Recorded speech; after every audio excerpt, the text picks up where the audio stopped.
설교를 하기 전에 여러분께서 정면에 보시면 이제 파란 하늘색에 뭐라고 써 있냐면 하나님은 먼저 사랑하셨습니다라는 글이 써 있습니다.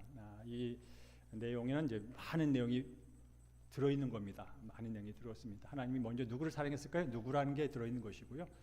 또 먼저 사랑해서 어떻게 사랑했어가 들어 있는 것이고요. 그러면 지금 하나님은 여전히 나를 사랑해? 그것도 들어 있는 것이고요. 그럼 영원히 사랑할까요? 그것도 들어 있는 거예요. 어쨌든 간에 여러분 몇 분에게 이렇게 말할까요? 하나님은 성도님을 먼저 사랑하셨습니다. 그럼 이렇게 물어보세요. 지금은 어때? 라고 물어보세요. 지금도 사랑하세요? 라고 말씀해 주세요. 우리는 어떤 상황과 조건에 상관없이 하나님의 사랑을 영원히 받는 존재들입니다. 그것을 기억하시면서 예배드리고 또 떠나고 하는 것이고요. 그 다음에 이번에 우리 교회 표어는 옆에 있는 것처럼 따라할까요? 말씀과 기도, 성령으로 충만한 선교적 교회 공동체. 네, 그래서 이제 오늘 본문이 이제 본문 말씀 되겠고요. 이 말씀을 가지고 앞으로 설교를 계속 이어갈 겁니다. 새해가 되면 모든 사람들이 하는 게 있습니다. 뭐라냐면 결심을 하면 결심을 해요. 올해는 새해는 이렇게 해야지. 또 한 번 더 나가서 결단을 해요. 아주 대단하게 결단을 합니다. 그러면서 이제 필요한 것들을 업데이트하죠. 업그레이드합니다. 그래서 핸드폰이 업데이트되듯이 뭔가 내게 부족한 것을 채워서 이제 그 계획한 것을 도달하기 위해서 이제 업데이트를 하게 되지요. 그런데 이제 우리는 그런 생각하게 되죠. 여러분께서 인상의 삶을 위해서 뭔가를 결단하고 결심하고 업데이트했다면 진정 하나님과 관계를 위해서 나의 영혼을 위해서 혼을 위해서 뭔가 업데이트하고 결단한 부분은 무엇인가를 생각해 보자 하는 것이죠. 여러분께서 핸드폰에 보면 업데이트 하세요 하면 바로 하잖아요. 그죠? 업데이트 하세요라고 하면 뭐 자정이 합니다 하면 바로 한다고요. 근데 이제 이 강단에서 여러분 말씀으로 여러분의 신앙을 업데이트 하세요라고 말하면 그리고 성경이 앞에 보여도 이때는 주저해요. 저 성경이 날마다 내 영혼을 새롭게 하며 내 영혼을 살찌게 하며 나와 하나님의 관계를 풍성하게 하는데 라는 건 알지만 그러나 성경을 통하여 그것을 업데이트하는 일은 주저한단 말이죠. 그래서 오늘 여러분에게 그런 질문을 먼저 하고 싶은 거예요. 여러분에게 있어서 이 성경 말씀은 무엇인가 하는 거죠. 여러분에게 있어서 나에게 있어서 성경은 무엇인가? 어떤 신앙적인 지식을 알려주는 어떤 정보책인가? 가끔 시간 나면 들춰볼 만한 그런 책인가? 아니면 정말 하나님을 만나는 하나님의 만남의 장소인가? 라는 것을 한번 질문해 보자는 것입니다. 올해 저는 설교를 이제 시리즈로 하는 데서 첫 번째 8주간 시리즈는 뭐냐면 영향력 있는 공동체의 여정이라는 주제를 가지고 시리즈 설교를 할 거예요. 첫 번째는 오늘 말씀이고요. 다음 주는 기도고요. 셋째 주는 성령이고요. 넷째 주는 선교적인 삶에 대한 것. 그리고 다섯, 여섯, 일곱, 여덟째는 내가 갖고 있는 내 안에 있는 것들이 자연스럽게 세상으로 흘러가는 그런 영향력에 대해서 말씀을 전하게 될 거예요. 근데 우리가 영향력 있는 삶을 살려면 내 안에 뭔가 내재되어 있어야 돼요. 내 안에 잔뜩 들어있고 견고하게 들어있어야 됩니다. 남에게 나눠줘도 아깝지 않은 그 무엇인가가 내 안에 들어있을 때 영향력이 되는 거예요. 그래서 영향력은 흘러간다고 말을 합니다. 억지로 되는 게 아니고요. 자연스럽게 흘러갈 때 다른 사람이 나로 말미암아 영향을 받아요. 그러면 내가 영향 있는 삶을 살고 영향력 있는 공동체가 되기 위해서 가장 중요한 게 뭘까요? 가장 기초가 되는 게 말씀이 중요하다는 거죠. 그래서 말씀으로 반석을 세우고 말씀으로 기초가 세우고 말씀으로 단단해져 있으면 기초가 깊고 단단할수록 건물은 높게 올라갈 수 있는 거예요. 마찬가지로 여러분께서 나는 신앙의 성숙을 더 깊이 멋지게 누리고 싶어라는 그런 소망이 있다면 그 말씀의 기초, 말씀의 깊이가 얼마인지를 더 신경 쓰셔야 돼요. 말씀의 깊이가 없이는 절대로 탑을 세울 수가 없어요. 고층 건물을 세울 수가 없어요. 그러면서 오늘은 모든 것의 기초가 되는 말씀에 대해서 여러분과 말씀을 나누기를 원합니다. 자, 그러면 왜 말씀이 우선돼야 하는가? 왜 말씀이 우선돼야 하는가? 내 신앙의 생활이든 일상의 삶이든 내가 어떤 세운 계획이든 왜 하나님의 말씀이 우선되는가 하는 질문부터 답을 해나가기를 원합니다. 따라할까요? 말씀은 살아계신 하나님 자신이기 때문입니다. 우리 함께 요한복음 1장 1절 읽어볼까요? 시작. 태초에 말씀이 계시니라. 이 말씀이 하나님과 함께 계셨으니 이 말씀은 곧 하나님이다 라는 거죠. 로고스, 이 말씀이 하나님이라는 거죠. 그러면서 그 말씀이 바로 예수 그리스도다라고 뒤에 이어집니다. 말씀이 하나님이고 말씀이 바로 예수님, 성육하신 예수님이 말씀이신 분이 성육신 인간의 몸을 입고 이 땅에 오셨다, 그런 표현을 합니다. 그럼 여기에 이 말씀의 핵심이 뭘까요? 이 말씀의 핵심은 말씀은 단순히 지식이나 정보나 가르침이 아니라는 거예요. 성경 말씀은 단순히 지식이나 정보나 가르침이 아니라 하나님 자신이 우리를 만나러 오는 방식이라는 거예요. 우리가 하나님 만날 수 있는 길이라는 거예요. 그런데 뭐라고요? 먼저라는 단어를 제가 쓸 거예요. 먼저 하나님이 나를 만나러 오세요. 그래서 제가 만날 수 있는 거. 우리가 죄인이 거룩한 하나님을 먼저 만나러 간다고 만날 수가 없어요. 하나님께서 먼저 나를 만나러 오셔야 우리가 만날 수 있다면 어떻게 만요? 말씀을 통해서 만난다는 거예요. 그러니까 성경을 읽는다는 것은 단순히 어떤 글자를 읽는 행위가 아닙니다. 바로 살아계신 하나님을 만나는 행위예요. 뭘 통해서? 말씀을 통해서. 예를 들어서 여러분이 사랑하는 사람한테 사랑의 편지를 받았어요. 러브 레터를 받았다고 상상을 해보십시오. 여러분, 그 사랑하는 사람 결혼하기 전에 사춘기 때 그 청년들 가슴이 열정이 팍 불을 때 내가 사랑하는 사람한테 편지를 받았어. 그러면 편지를 뜯으면서 무슨 지식이 있을까? 무슨 정보가 있을까? 무슨 가르침이 있을까? 그렇게 있지 않습니다. 바로 그 편지를 보낸 그 사랑하는 사람의 마음을 읽는 거지요.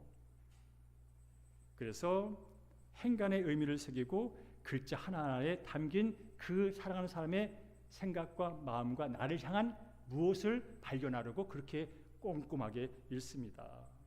그러면서 지금 사랑하는 사람이 나와 거리적으로 시간적으로는 떨어져 있지만 그 편지 내용을 통해서 뭐라고요? 그 사랑하는 사람을 만나는 거예요. 그러면서 그 편지를 너무나 소중하고 너무나 가슴 뛰게 만들고 너무나 좋아서 이렇게 하려고 이렇게 좋아하는 거예요. 왜요? 이 편지가 바로 내가 사랑하는 그 사람의 마음이고 그 사람 자체이기 때문에 그런 거죠. 성경도 마찬가지라는 거예요. 그래서 여러분 많이 들어봤잖아요. 성경 구약 신약 66권은 하나님의 러브레터다. 사랑하는 저와 여러분을 향한 사랑의 편지다라는 말을 많이 들어봤을 거예요. 그러면 뭘까요? 그 얘기가 하나님은 이 성경을 통해서 자신의 사랑을 우리에게 전해주고 또 하나님께서 우리가 어떻게 하나님과의 관계를 맺어가며 하나님과 관계를 맺었을 때 어떤 은혜와 복이 있는지를 이 성경을 통해서 이 러브레터를 통해서 알려준다는 거죠. 그러니까 우리는 성경을 읽을 때마다 무슨 정보를 읽기 위해서 공동체 성경 읽기 해야 돼. 내년에 나도 인증서 받아봐야 돼. 물론 좋은 의도가 있어요. 그러나 근본적으로 그렇게 읽으면 안 되고요. 오늘도 이 하나님이 내게 보내신 구약 신약의 러브레터를 통해서 하나님을 만나자.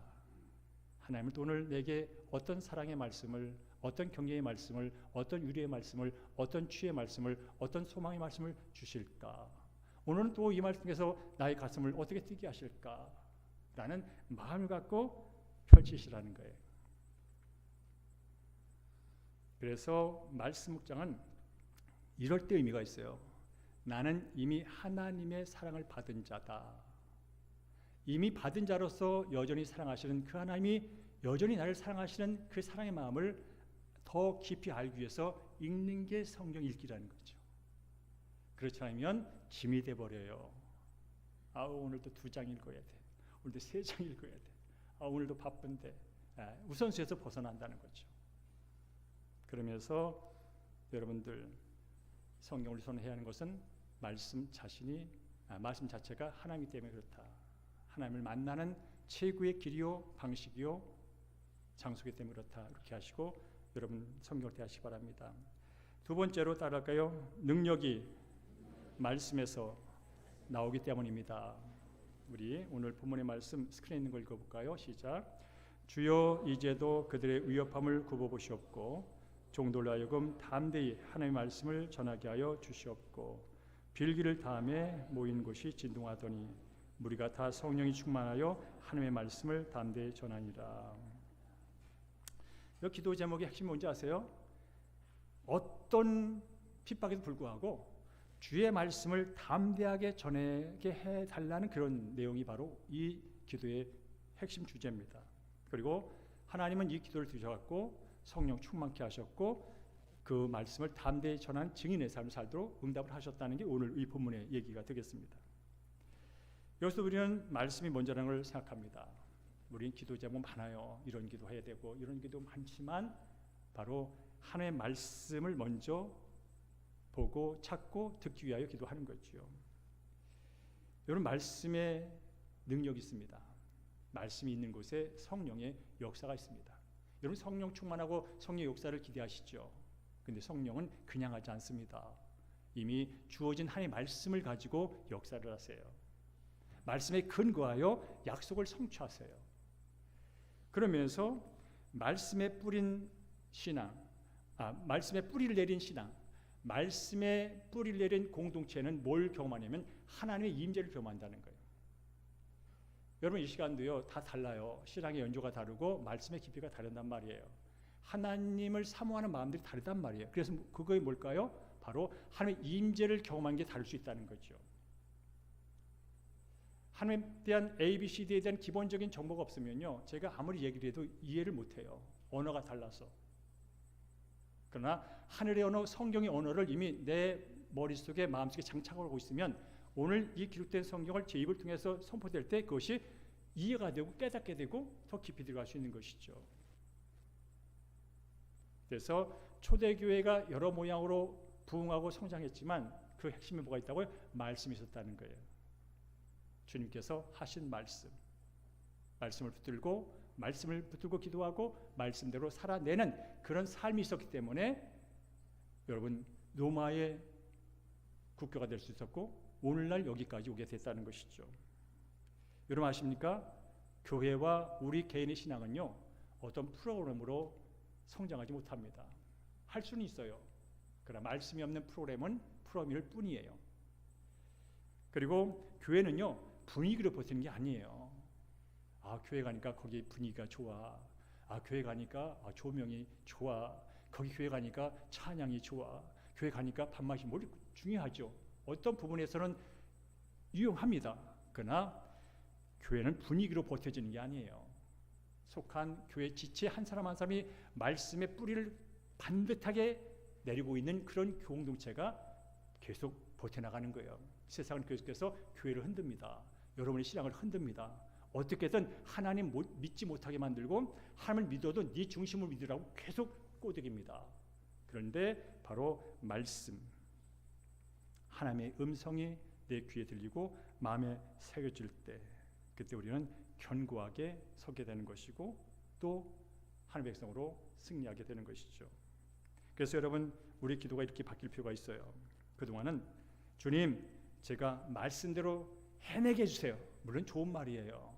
하나님 제가 말씀대로 살아내게 해주세요. 물론 좋은 말이에요. 근데 아세요? 살아내려면 살아낼 힘이 먼저 장착되어 있어야 된다는 거죠. 우리는 이 살아낼 힘을 먼저 장착하는 일은 관두고 결과부터 늘 바라는 기도하는 습관들이 있어요. 근데 기도해도 안 되죠, 여러분. 하나님은 이미 장착된 말씀을 가지고 살아내게 하시는데 살아내겠다고는 너의 기도는 갸륵하고 고상하고 참 좋아. 그럼 뭐라고요? 살아내게 하는 힘이 말씀 내 안에 들어있을 때 살아내지는 거거든요. 그래서 여러분 이제 성경을 읽을 때마다 그렇게 하세요. 주님 오늘도 말씀을 통해서 하나님을 먼저 만나게 해주세요. 여러분 하나님을 만나야 만남의 기쁨과 만남의 능력과 만남의 평안과 만남의 소망이 있어야 살아낼 수 있는 거예요. 그러면서는 주님 오늘도 말씀을 통해서 저를 만나 주세요. 여러분 그런 거 아세요? 말씀이 의무가 되면요 죄책감만 쌓여요. 말씀이 의무, 오늘도 읽어야 돼, 오늘도 이대로 살아야 돼, 물론 중요한 얘기죠. 근데 거기만 머무르면요 죄책감만 쌓여. 오늘도 못 읽었네, 오늘도 사랑하려고 했는데 못 사랑했네, 그렇게 된단 말이죠. 그러나 말씀은 의무로 있는 것이 아니고, 율법을 행하기 위해서 있는 것이 아니고, 하나님을 만나기 위해 읽는다면, 하나님을 만나면 끝난 거예요. 그런 찬양 있잖아요. 찬양 복음서가 있다고요. 하나님을 만나면 끝난대요. 그럼 맞습니다. 그 말 맞습니다. 하나님을 만나면 모든 게 끝납니다. 왜? 모든 것의 원천이 그분으로부터 흘러나오기 때문에 그렇습니다. 문제를 해결할 수 있는 지혜가 그분에게 있고요, 불안과 두려움을 몰아낼 수 있는 그 평강이 그분에게서 오고요, 슬픔과 좌절을 몰아낼 수 있는 기쁨이 그분한테 오고요. 그런 면에서 바로 하나님을 만나면 뭘 통해서? 말씀을 통해서. 그러면 결국은 우리는 변하게 돼 있다는 것이죠. 따라할까요? 말씀이 내 삶의 능력입니다. 능력 있는 삶 살고 싶죠? 말씀대로 살아가고 싶죠? 말씀을 먼저 마음속에 새겨 넣으십시오. 어떻게? 하나님을 만나는 기대감을 가지고.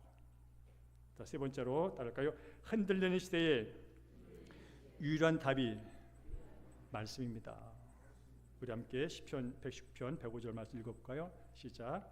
주의 말씀은 내 발의 등이요 내 길의 빛이니이다 라고 말합니다. 오늘 책 제목이 잃어버린 나를 찾습니다 라는 겁니다.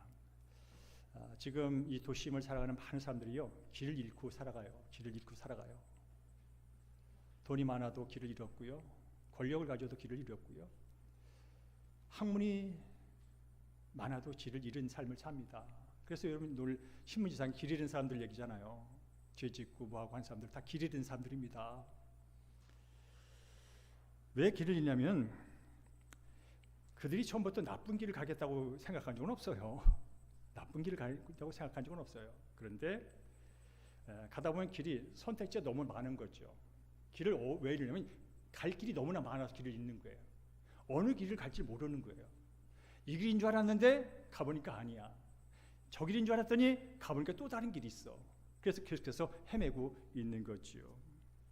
여러분 살면서 선택지가 많으면 많을수록 기회가 많은 동시에 그만큼 불안하다는 것도 인식해야 됩니다. 선택지가 많은 것은 좋은 일이에요.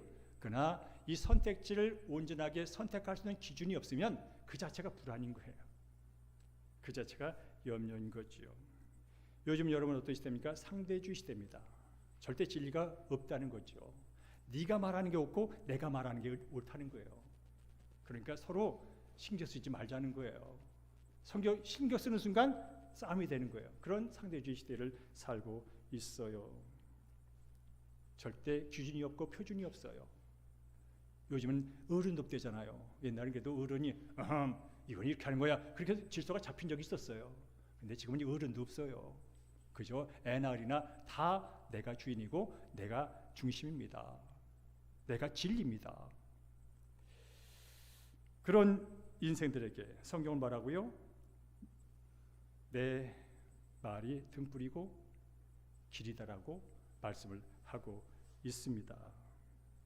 바로 하나님의 말씀이 인생의 기준이고 표준이라는 거죠. 그래서 많은 선택지가 있을 때 이 기준을 가지고 이 표준을 갖고 바라보면 됩니다. 그럼 보입니다.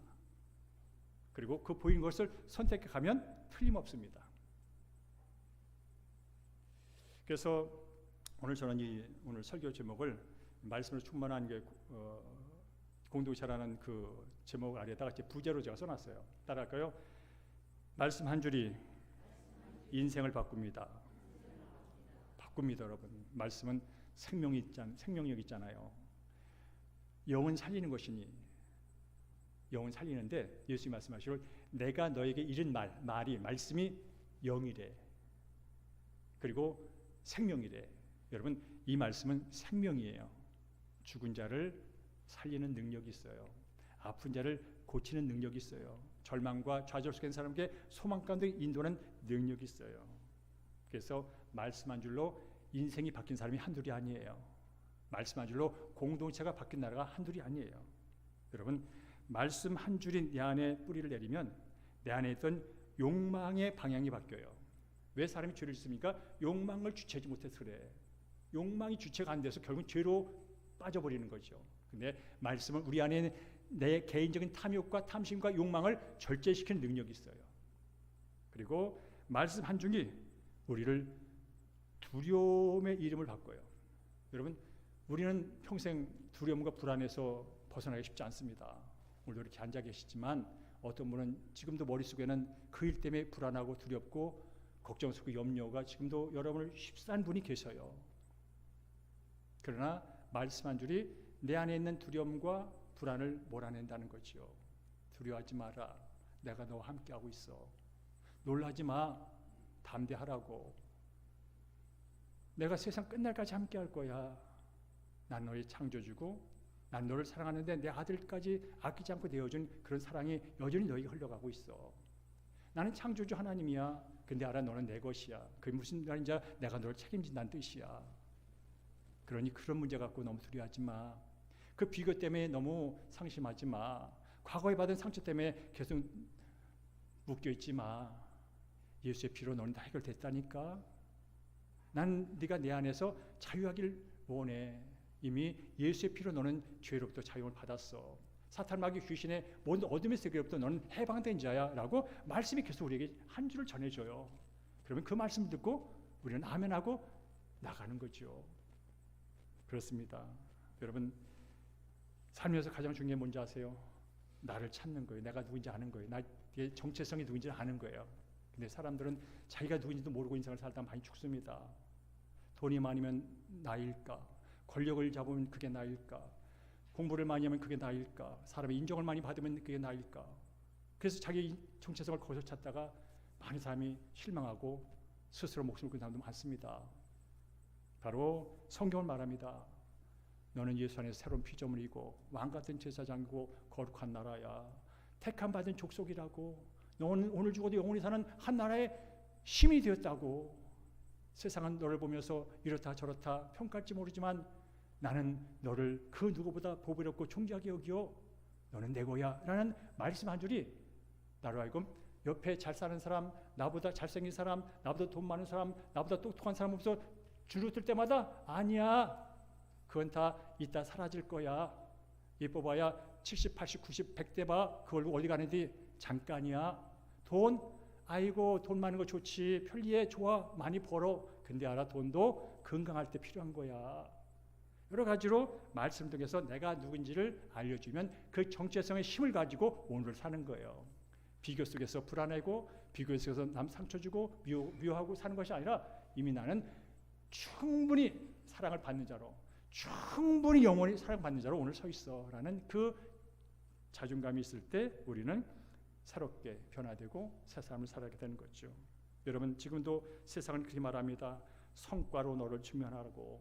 학생들에게는 성적으로 너가 누군지를 증명하라고. 직장에서는 네가 성과로 증명하라고. 계속해서 성과로 증명하라고. 성과가 너라고 계속 세상은 말합니다. 그러니까 아이들이 3살 때부터 유치원에 갑니다. 좋은 유치원 가기 위해서 보충 수업을 하고 과외를 받습니다. 그런 시대에 우리 아이들이 태어났고 지금 살아가는 시대. 정체성이 좋은 유치원을 가야 되는 거야. 좋은 정체성이 좋은 사립학교를 가야 되는 거야. 좋은 정체성이 가야 되는 거야. 계속 그렇게 해서 사람들이 뭡니까? 가긴 갔는데 마음이 피폐해지잖아요. 가긴 갔는데 마음이 다 공허하잖아요. 가긴 갔는데 인간미가 없잖아요, 여러분. 그런 것들이 바로 예수 그리스도 안에서 너는 그리스도 안에서 이미 사랑받는 자다. 따라할까요? 나는 그리스도 안에서 이미 사랑받는 자입니다.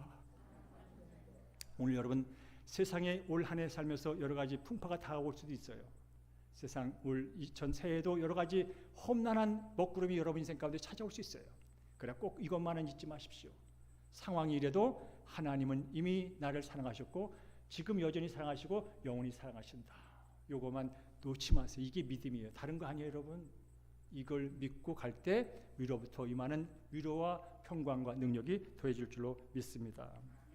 자, 그렇다면 우리가 경험해야 할 말씀이 살아있는 공동체가 뭘까? 경험해야 되잖아요. 제가 이렇게 좋다 말해도 내가 경험 안 하면 아무것도 아니죠. 듣고 흘리면 아무것도 아니죠. 다른 얘기야 하면 아무것도 아니죠. 그러면서 저는 개인적인 차원, 공동체적인 차원, 문학인 차원에서 말씀을 드리곤 합니다. 먼저 여러분, 이 살아있는 말씀에 살아있는 것을 경험하려면 어쩌거나 말씀과 만나야 되는 거예요. 그걸 우리는 이제 매일 하는 GT라고 말하죠. 매일 아침 GT 말씀 묵상을 합니다. 하나님을 조용히 만나는 거지요. 그래서 항상 여러분께서 그렇게 큐티할 때마다 그렇게 먼저 기도를 하세요. 주님, 오늘 저에게 무엇을 말씀하시려고 하시나요? 라고 먼저 여쭤보세요.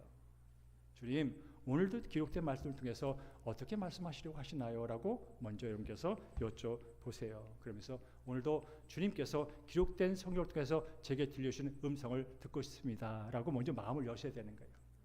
마음이 닫힌 곳에는요, 아무리 좋은 걸 갖다 놔도 한 100개 무익인 거예요. 마음이 열려야 작은 것에도 감격할 수 있고 작은 것에도 변할 수가 있는 것이죠. 그렇습니다. 정말 여러분 내일부터 진정한 큐티를 원하십니까? 말씀 속에서 하나님과 만나 대화해야지. 세상에 많은 사람들의 대화가 있고 정보가 있지만 정말로 모든 걸 아시는 그분께서 말씀하시고 먼저 듣고 가야지 라고 하면서 여러분께서 큐티책을 열고 성경책을 읽으면 또 새로운 차원의 큐티가 될 줄로 믿습니다. 두 번째로는요, 또 말씀은 혼자 큐티에서 경험도 하지만 함께 공동체가 모여서 각자 큐티하고 하나님 만난 경험을 나눌 때 더 깊어집니다. 우리 함께 써있진 않은데 사도행전 2장 42절에 보면 그런 말씀이 있습니다.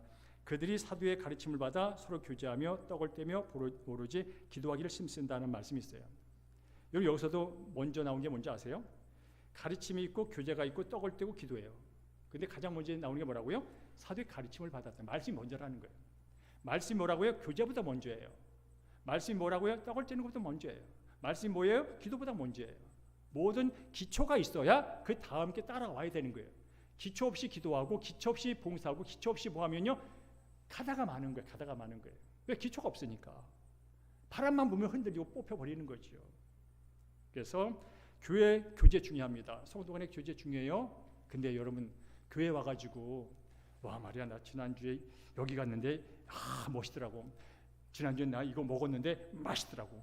와, 나 지난주에 그놈 만났는데 기분이 나빠서 계속 그냥 세상에 했던 얘기만 여기서 계속 나눈다고 칩시다.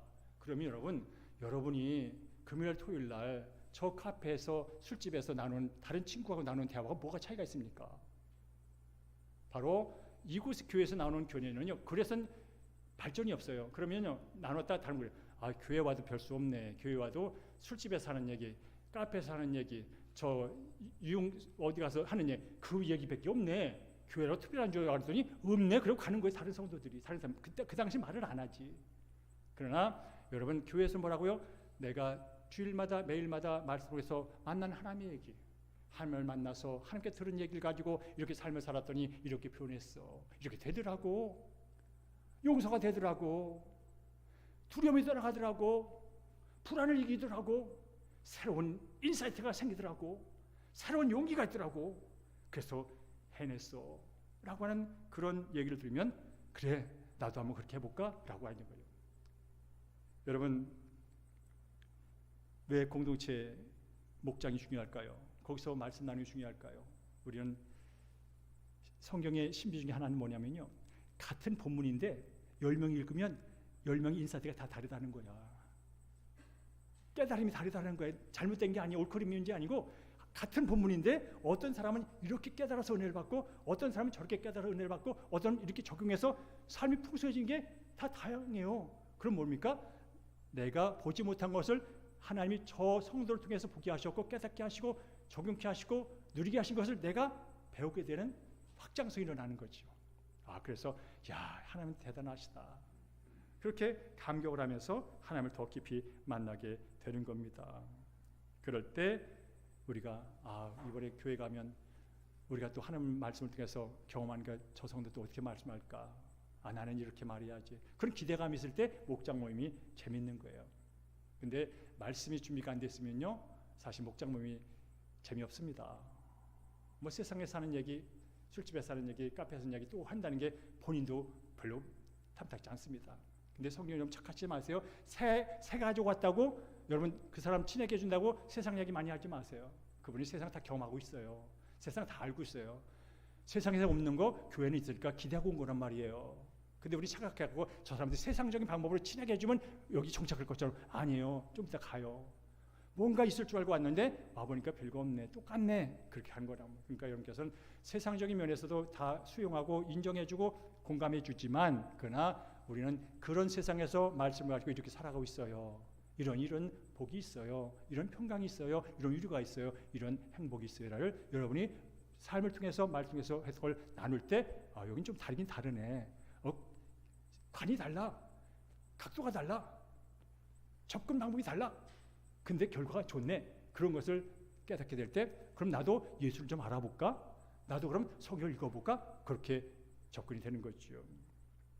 자, 또 왜 우리가 이제 그 말씀을 살아있는 말씀을 경험해야 되냐면 실제로 이럴 때 경험이 되는 거예요. 말씀이 내 삶의 표준이 될 때 살아있는 공동체가 되고 살아있는 신앙이 되는 겁니다. 여러분 말씀드렸잖아요. 지금 시대는 상대주의 시대라고. 근데 아세요? 어느 통계 보니까 뭐 정확한 통계는 알 수 있지만 많은 한국교회 교인들이 성경도 읽고 예배도 드립니다. 주일날 예배도 드리고 성경도 읽습니다. 그런데 실제로 성경대로 생각을 하느냐는 거예요. 성경대로 살아내려고 애쓰느냐는 거예요. 그건 또 다른 문제라는 거죠. 성경 읽어요. 예배를 드려요. 근데 성경대로 생각을 안 하는 거예요. 성경의 관점으로 성경의 세계관으로 세상을 바라보지 않는 거예요. 성경은 성경이고 여전히 내 세계관, 내 가치관, 내 경험관, 내 어떤 것으로 세상을 자꾸 바라보고 문제를 바라본다는 거죠. 어떻게 10명 중 6명은. 왜 내가 안 변하고 세상이 안 변할까요? 성경적인 관점으로 성경대로 생각을 안 해서 그래요. 성경 계속해서 말하잖아요. 말은 뭐예요? 생각하라는 거예요. 생각하고 그것이 하나님의 뜻이라면 행동으로 옮기라는 거예요. 그러면 된다는 거예요. 최근에 제가 어떤 청년하고 얘기를 할 기회가 있었어요. 그 청년이 그러더라고요. 목사님, 성경대로만 살면 성공 못할 사람이 없을 것 같아요. 그러더라고요. 성경대로만 살면 성공 못할 사람이 없을 것 같다고 말을 하더라고요. 저는 그 100번 맞다고 생각합니다. 성경을 제대로 읽어보세요. 성공 못할 이유가 없어요. 그것이 비단 돈이다 그런 개념이 아니고 인생의 삶의 풍성한 기쁨과 평강을 누리면서 가치 있고 영향 있는 삶을 살려면 성경대로 생각하고 성경대로 움직일 수만 있다면 그런 거죠. 여러분 그래서 여러분께서 내일도 이제 직장 가실 거고 사업해 갈 거고 또 학교에 갈 거고 다 삶의 터전이 다르단 말이죠. 그래서 늘 큐티할 때마다 기도하는 것 중에 하나가 또 그거예요. 하나님, 이 일에 대해서 하나님은 어떻게 생각하세요? 하나님 성경은 이 점을 이렇게 말씀하는데 제가 이것을 어떻게 삶에 적용하시면 좋을까요? 라고 한 번 더 물으셔야 돼요. 근데 우리 안 묻잖아요, 여러분. 불편하게 되고 손해보기도 하고 이대로 살면 바보 같기도 하고 그래서 여러분 적당하게 아는 선에서 넘겨버리잖아요. 그러지 마시고 그 순간은 손해볼 것 같고 그 순간은 바보 같기도 하고 그럴지라도요 하나님 말씀하신 거라면 아멘하고 해보는 거예요. 그럴 때 하나님께 약속하신 풍성한 은혜가 더 큰 것이 채워질 줄로 믿습니다. 그것이 바로 말씀을 읽으면서 생각하고 행동할 때 나타난 큰 복이라는 거죠. 자, 시간이 가서 이제 그냥 구체적인 다 아는 얘기만 하고 마치겠습니다. 여러분 그러면 큐티 어떻게 할까? 오늘 이 자리에 큐티에 대해서 잘 하시는 분도 계시고 큐티를 하라는데 도대체 뭘 어떻게 하라는 거 하시는 분도 한두 분 있단 말이에요. 그러니까 다 아시는 분은 그분들을 위해서 또 한번 들어주세요. 오늘 전혀 모르시는 분 말씀 묵상을 하면 좋다는데 어떻게 하는 거야 하시는 분이 한두 분 있다면 그분을 위해서 여러분 잠시 인내하시고 기다려주시면 되는 거예요. 첫째 여러분 말씀을 읽으려면 뭐니 해도 시간을 일단 할애하셔야 돼요. 먼저 시간 나면 하는 게 아니고 이게 가장 중요한 것이라면 가장 먼저 시간을 빼놓으시라는 얘기예요. 우리는 하나님을 만나는데 시간 나면 만나겠다는 거예요. 기회가 되면 만나겠다는 거예요. 근데 하나님은 뭐라고 말하면 나는 너와 항상 함께 있다는 거예요. 근데 우리는 아니야. 시간 나면 일이 끝나면 기분이 좋아지면 만나겠다는 거예요. 그래서 사람 못 만나요, 여러분. 특별히 하나님은 그래서 만날 분이 아니에요. 바로 시간을 먼저 정해놓으시라는 거예요. 시간을 먼저 빼놓으시라는 거예요. 시간이 없어요. 정확한 표현이 뭐냐면 하나님은 내 삶의 우선순위에서 첫 번째가 아니라는 뜻이에요. 여러분. 저는 성도들까지 가장 안타까운 분이 누군지 아세요? 목사님 시간 없어요. 근데 내가 더 알잖아요. 저 인생 살아봤고 저분이 어떤 인생을 사는지 알잖아요. 유독 하나님 만나는 일에 시간이 없대. 그러니까 평생 시간이 없는 거죠. 평생 시간이 없는 거죠. 그래서 일단 시간을 내놓으세요. 여러분 지금 유튜브 시대, SNS 시대 아니에요. 인스타그램. 하루에 한국인 평균 유튜브, 인스타그램 또 SNS 하는 시간 몇 시간이냐? 3시간 이상입니다. 저도 많아요. 저도. 그런데 15분 내기가 그렇게 힘들어요. 다 유튜브들 다 흘러가는 겁니다. 눈 잠깐 만졌고 귀 만져주고 잠깐 만질 텐데 또 만져서 또 가는 거예요. 그게 그 정보라는 게. 그리고 다 남 얘기야. 다 남 얘기라고. 자기가 보고 자기 주장하는 것에 대해서 내 귀가 눈을 하면서 빨려 들어가서 피동적으로 인생이 바뀌어버리는 거죠. 그렇게 살다 보니까. 그러나 바로 앞으로는 올해는 내가 그냥 눈에 보이는 대로 떠밀려 다니는 인생 되지 말고 가장 중요한 게 뭔지 우선순위 놓고 한번 살아보자. 근데 뭐라고요? 가장 우선순위가 하나님 만나는 거라는 거죠. 그러려면 시간을 내놓고요. 방법은 자 읽어만 드릴게요. 일단 기도를 시작하세요. 성령님 오늘도 제가 말씀을 통해서 하나님 만나기로 합니다. 깨닫게 해주시고요. 해석되게 해주시고요. 또 좀 더 씹으세요. 더 묵상하세요. 그러면 거기서 성령께서 이제 내 마음과 상태와 문제와 그들을 비춰주세요. 그리고 나서 이 비침 받은 것을 그러면 어떻게 해요? 주님 오늘 제가 이 받은 말씀을 어떻게 삶 가운데 어느 부분에서 적용하면 좋을까라고 적용까지 질문하셔야 되는 거예요. 그리고 적용을 이렇게 해야 되겠어 라는 마음이 오면 적으세요. 그리고 나서 실제로 삶을 살아보는 거예요. 그러면 거기에 따른 어떻든 열매가 있어요. 많든 적든 간에 아니면 없든 간에. 그래서 큐텍 꽃이 뭐라고요? 기도하고 기도는 성령의 도움을 요청하는 것이고 그다음에 반복해 몇 번 읽는 것이고 반복해 읽다 보면 성령이 감동을 주는 말씀과 문장과 단어가 있다는 거죠. 그걸 좀 더 곱씹고 분명히 그 주신 목적이 있거든요. 그러면 그걸 가지고 삶에 어떻게 적용할지를 할 때 이제 하나님을 더 가까이 하게 되고 또 하나님을 만나게 된 일이 벌어지게 되는 거죠. 그리고 나서 이제 개인적으로 이렇게 했다면 이제 주일날 와서 속으로 우리 목장 있잖아요. 목장에서 나눔을 갖는 거예요. 그래서 제가 질문을 몇 개 써놨어요. 이번 주 말씀에서 가장 감동받은 구절은 무엇입니까? 이번 주 월요일부터 토요일까지 큐티 하시면서 가장 은혜를 받은 말씀이 있다면 함께 나눠주세요. 이렇게 이제 목자가 질문할 거예요. 그러면 저는 이번에 마태복음 10장 읽으면서 그 부문에서 이런 인사이트가 있었고 깨달음이 있었고요. 새로운 사실을 발견했어요. 그리고 그거가 힘이 되고 위로가 돼가지고요. 제가 붙들고 살았더니 이렇게 됐어요. 이렇게 나누는 거예요. 그리고 오늘은 풍성해지는 거죠. 그리고 이제 그 말씀 통해서 내게 주신 도전은 뭡니까?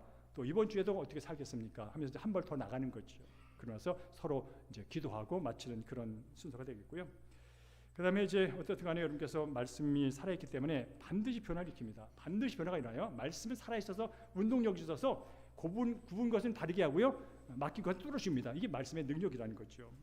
그래서 여러분께서는 이제 이 말씀에 통해서 변화가 일어난다는 사실을 늘 기억하세요. 그리고 저는 권면합니다. 여러분 부부관계도 마찬가지예요. 그래서 가능한 한 믿음의 사람이 믿음의 사람을 만나라는 이유가 뭐냐면 그 말씀의 기초를 두고 함께 같은 방향을 바라봐야 이게 부부 생활이 원만합니다. 부부가 만났는데 서로 바라보는 게 달라. 이게 고통입니다. 그러면서 여러분께서도 항상 부부 관계든 가정의 자녀 관계든 부모 관계든 직장의 모든 관계든 간에 하나님은 말씀을 어떻게 하시는가를 염두에 두고 읽으셔야 되는 거예요. 그리고 실제로 적용을 하셔야 되는 거예요. 그런 말 있잖아요. 불이 나면 해가 지기 전에 풀으라는 거예요. 화가 나고 그러면 밤새 넘기지 말라는 거예요. 왜 밤새 넘기면서 어떤 일이 벌어지세요? 3층사 4층사부터 시작해 돼. 그 미운 마음이 밤새 더 다져지고 커지고 막 그래. 그게 가능한 한 해지기 전에 풀어버리라는 거예요. 손해보는 것 같아도 자존심 상한 것 같아도 풀어버리라는 그래야 산다는 거죠. 그게 성경 말씀이 있는 겁니다. 그런 것들을 실제로 하나하나 적용하는 거예요. 성경은 성경이고 내 기분은 기분이요.